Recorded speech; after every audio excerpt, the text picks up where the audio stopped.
Welcome to episode 366 of the show. For those of you listening to the podcast who are born again Christians, don't worry, by the time we get to episode 666, I will skip that for obvious reasons. Not that I'm being superstitious, but I might as well go with the convention. You know, there's some hotels that don't have the 13th floor, and I think that's because of the whole Friday the 13th thing. Anyway, I'm not here to talk about superstition. I'm here to talk about all things sales and personal selling related, as we have done so far on all the prior 350 something episodes, or 360 something. Gosh, I can't remember what number I said. Anyway, so we're talking about all things sales and personal selling related. Now, I'm sure you guys have noticed that there's a difference in audio quality today, and that's because we're done with the holiday, and so I'm back now in my regular environment, and so I can find much more quiet ways to make real quality recordings for you guys. So today, the question that I would like to address is the proper way to respond to the how much does XYZ cost, or what is the price for X? Because as business people, that is one of the questions that we get a lot. It doesn't matter what you do, whether you're a plumber, a carpenter, wedding photographer, a wedding planner, architect, or you sell shoes on Instagram. That's one of the first questions I usually get. How much for X? Now, there are a number of ways to go about this. I'm not going to be able to explore them all within the time constraint that we have today. And besides, I doubt you can do an exhaustive treatment of the best way to answer it. So let me start off by telling you what the worst possible response is. The worst possible response that you can give is to say it costs XYZ, and then to say nothing else. Because when you give the price and when you say nothing else, the person is going to say two things, most likely. One, they're going to say thank you very much and leave. Or two, they're going to say I'll think about it, and then they leave. Option number three, which is also possible but is the least likely one, is where they say, oh, thank you very much, what's your account number, where can I pay? Now, that is a response. It does happen, but it's not likely. The likely thing you'll get is people will say, let me think about it, or thank you very much, and then they will leave. So what's the best response that you can give? In order to examine one of the possible best responses, I'd like to give you a scenario that happened to me personally this morning. So like I mentioned, we're back from the trip, and I'm a bit of a lazy boy. So while we were out with my brother's family, I just stayed in the house pretty much. I just chilled. I was trying to catch up on, Disney Plus. You know, those of us here in Nigeria, Disney Plus is not a thing here yet for us anyway. I mean, people have found some workarounds, but I'm not that creative. I'm not going to go through all kinds of... what's the word called? Is it gerrymandering or whatever? So I'm not going to fidget around on the TV and try and see how you can get that on Roku and everything. So we're over there, Disney Plus, and I came up with a really brilliant idea. At the time, I thought it was brilliant, but now looking back, I think it was really stupid. The idea was that I was going to watch everything in the Marvel universe in the chronological order, because that is there on Disney Plus. So at the time, it seemed a brilliant idea. I'm here, there's Disney Plus, unlimited internet. I might as well blast away and see how many of the episodes I can get through. Anyway, it was a stupid idea because there are just too many movies. You can't finish that in 2 weeks. It's just not possible. Well, maybe it's possible, but there are other people in the house. The children want to watch something else. My sister-in-law wants to watch something else. My wife wants to watch something else because she's into some of these business shows, like this thing with Alan Sugar, You're Fired. Is that The Apprentice? Yeah, so The Apprentice UK, what else? There's some game shows and stuff like that. So anyway, it was not possible to finish everything in the Marvel Cinematic Universe. So if you're one of those folks and you think you have 2 weeks and you want to blast it out, I'm telling you, it can't be done. It's not possible. Give it up. You're better off just looking for the fourth generation of Marvel stuff and then watch the latest and the greatest. Anyway, I just went off on a tangent. So, where was I? Okay, yeah, so I'm a lazy boy, so I didn't cut my hair there. Now we're back. I go to my barber's, go and cut my hair. What else? Get a touch-up. And as I'm leaving, I decided to ask about pedicures. And so I asked the guy there was a guy and a lady behind the desk where you pay, because the people that cut the hair are separate from the people who collect the money.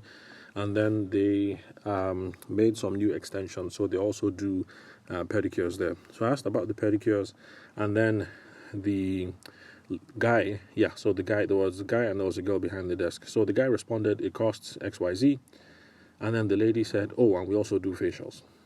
Now, for those of you who've met me in person, you know that I don't have a beauty regime. I know nothing about grooming, so I needed to be educated. So I asked, facials, what's a facial? So it took about 30 seconds, 45 seconds, but eventually they gave me the gist, and I kind of understood that you sit down, people pamper your face, they try and get rid of pimples, black spots, and do stuff that's supposed to rejuvenate your face and make it look real nice and real fresh. And so with all that information, of course, they also gave me the price. I told them, okay, thanks.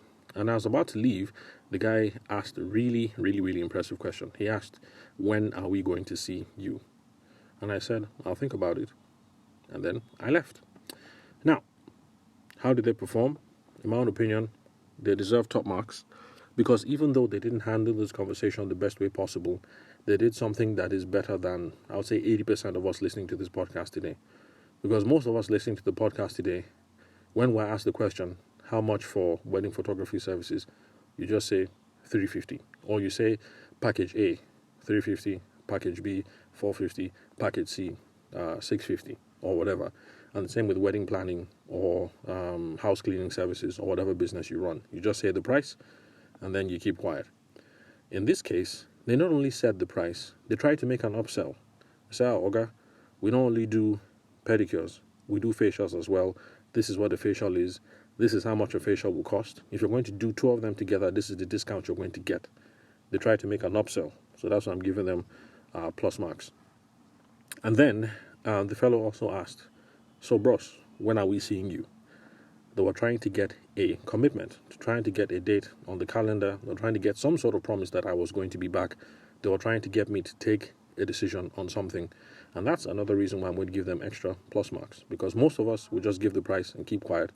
In this case, they gave the price, they tried to make an upsell, and then they tried to secure a commitment for where I was going to come back later on for both services at a discounted price. And for that, I give them top marks because they're doing quite well. Unfortunately, that is the wrong way to go about it. The one thing that they did get right in principle is you need to get the person talking. You need to keep the person talking. You have to engage the person in the conversation.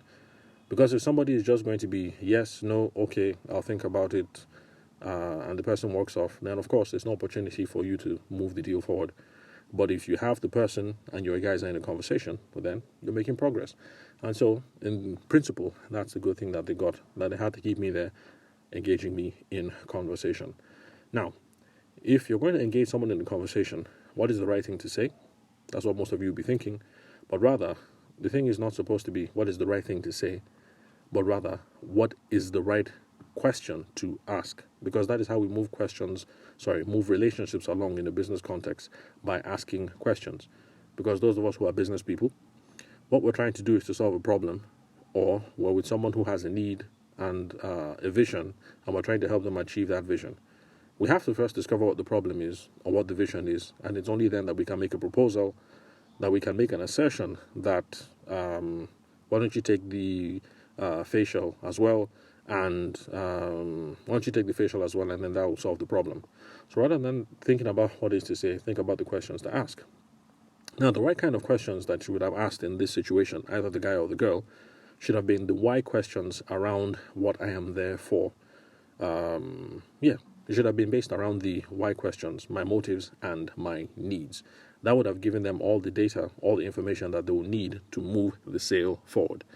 Now, one thing that I haven't mentioned is that this is the same place I've been cutting my hair at on and off for the last 4 years.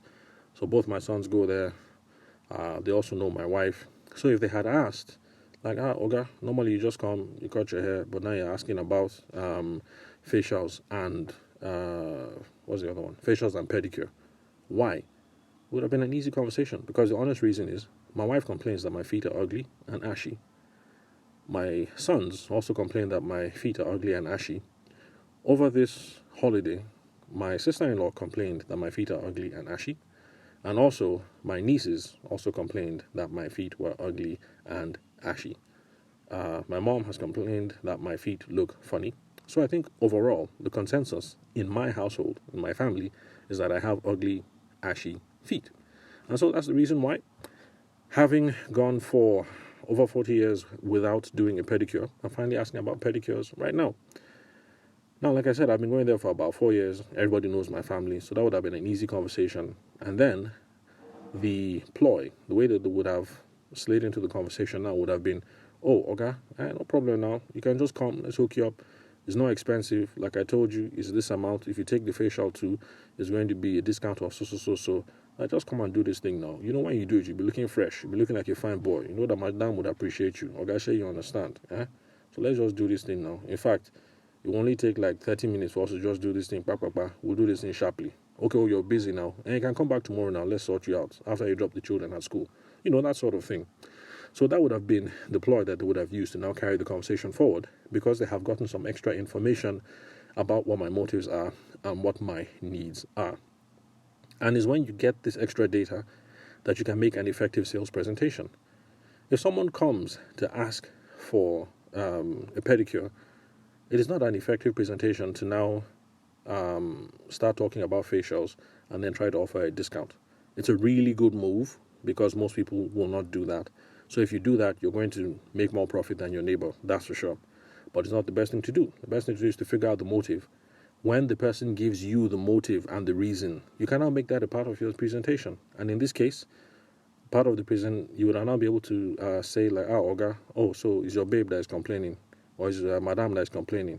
And no problem, we'll sort you out now. And it's only 2K. If you do this, we'll do a discount, we'll do everything. Will make you look fresh, make you look like a fine boy. You know, just 3-5, 4K, you know, whatever, how much it would have cost. And that would have been your pitch, pretty much. So, sorry, your pitch. That would have been your pitch, pretty much. I almost said pitch and presentation in the same word. Yeah, I should trademark that. A pitch and a presentation. So, that would have been the presentation. That would have been the angle that they would have moved the sale along. So, in summary, if someone asks you how much for XYZ, the worst possible answer to give is it costs 123 naira, and then keep quiet. If you give the figure, you want to engage them in conversation, you need to gain some feedback, and you need to get some extra data, and that's what's going to help you to move the conversation along. The questions that you're going to ask to get the conversation going are going to be why questions, questions around need, and questions around motives, because it's only when you uncover the motive that you can make an effective presentation. Because if a guy has been coming into your store for 4 years and he just does haircuts, but then he's asking you for pedicures, you know, something is up. And you best find out what's up so you know how to make an effective presentation. So that's it pretty much. There's still going to be future episodes about how to answer the whole, what do I say when people ask me how much is XYZ, or what is the price for this, or what is the cost for that. We'll do future episodes. But for now, just take it that the worst possible answer you can give is to say the price and then say nothing. If you say the price, you need to ask more questions because you're looking for more data, you're looking for motives, you're looking for information that you can use to carry on the conversation forward, and that gives you the chance to close the sale. So thank you very much for listening to today's recording. I'm your host, Abuja-based sales consultant Tavishima Ayede. Thanks for your time and attention. I'll catch you guys at the next recording. And from what I hear, I think Salah is going to be upon us soon. So if we've been coming off of the Easter fest, it looks like in another week and a half we should be having some more Salah festivities.